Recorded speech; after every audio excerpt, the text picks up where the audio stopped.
सतगुरु का दर्शन अति पावन होता है। सतगुरु का एक झलक पाने के लिए संत ललायित रहते हैं, भक्त ललायित रहते हैं। आज साकार सतगुरु के छत्र छाया में बैठकर हम भव्य समागम का आनंद ले रहे हैं। निराकार का साकार रूप सतगुरु होता है, जो मानव मात्र को रूहानी जीवन जीने की शिक्षा देता है, निज घर की पहचान कराता है, निज स्वरूप की पहचान कराता है कि हम आए कहाँ से हैं और हमें जाना कहाँ है। आज सतगुरु ने हमें ब्रह्म ज्ञान दे के प्रभु को दिखा दिया है, रमे राम को अंगसंग में दिखा दिया है। संपूर्ण हरदेव बानी की वो लाइनें, जिसकी भक्ति जिसकी पूजा उसका ज्ञान जरूरी है। कहे हरदेव की पहले ईश्वर की पहचान जरूरी है। हम जिसकी भक्ति कर रहे हैं, जिसकी इबादत कर रहे हैं, जिस प्रभु की पूजा कर रहे हैं, पहले हम उसको जाने पहचाने कि प्रभु कहाँ है, किस रूप में है। संपूर्ण अवतार बानी की वो लाइनें, जग ना जाने भक्ति क्या है, हरि को पाना भक्ति है, त्याग के सारे रगड़े झगड़े गुरु रिझाना भक्ति है। प्रभु को पाना ही भक्ति है, परमात्मा को जानना ही भक्ति है, और गुरु रिझाना भक्ति है। तो गुरु को हम कैसे रिझा सकते हैं? गुरु कैसे रिझेगा? गुरु को हम तभी रिझा सकते हैं जब हम गुरु की वचनों पे चलेंगे, गुरु के आदेश उपदेश पे चलेंगे, तभी गुरु रिझता है। जो वरदान रूप में सदगुरु ने हमें 3 कर्म दिए हैं, सेवा, सत्संग, सुमिरन, जब हम नित्य प्रतिदिन करते हैं तभी गुरु रिझता है। संपूर्ण हरदेव बानी में दर्ज है, सेवा सत्संग सुमिरन के बिन भक्ति सदा अधूरी है, इन तीनों के संगम से ही भक्ति होती पूरी है। रे मन मेरे भक्ति से ही जीवन में रस आएगा, अगर नहीं है भक्ति तो फिर नीरस ही रह जाएगा।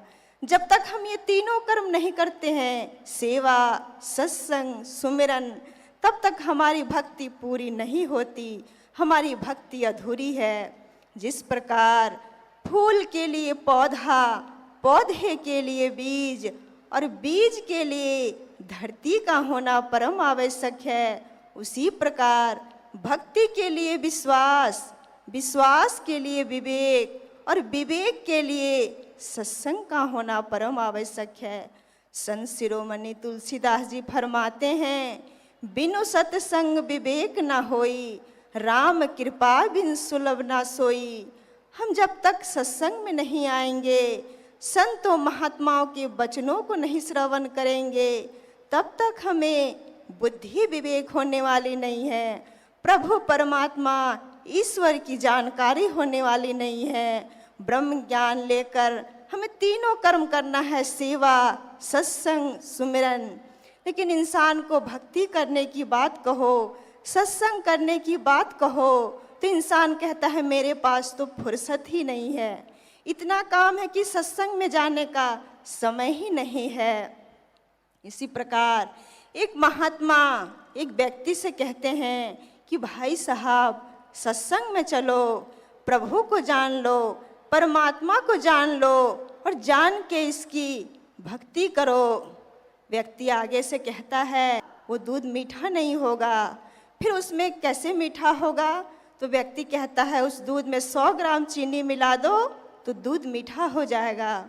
महात्मा जी कहते हैं कि यही तो मैं तुम्हें समझाना चाह रहा हूँ कि 1 किलो दूध में चाहे कितना भी दूध मिलाओ, वो दूध मीठा नहीं होगा। दूध मीठा तभी होगा जब उसमें चीनी मिला दो। उसी प्रकार तुम जितना भी धन दौलत इकट्ठे कर लो, कितना भी रुपये पैसे इकट्ठे कर लो, लेकिन इससे तुमको सुख नहीं मिलने वाला, शांति नहीं मिलने वाला। तुम्हारे जीवन में सुख रूपी मिठास तो निरंकार प्रभु की भक्ति से ही आएगी।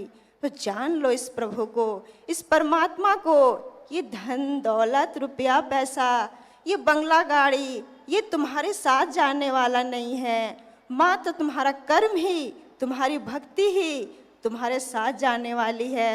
संपूर्ण हृदय वाणी में भी दर्ज है, जीवन एक हवा का झोंका, 4 दिनों का मेला है, सब कुछ साधो यहीं रहेगा, जाता हंस अकेला है।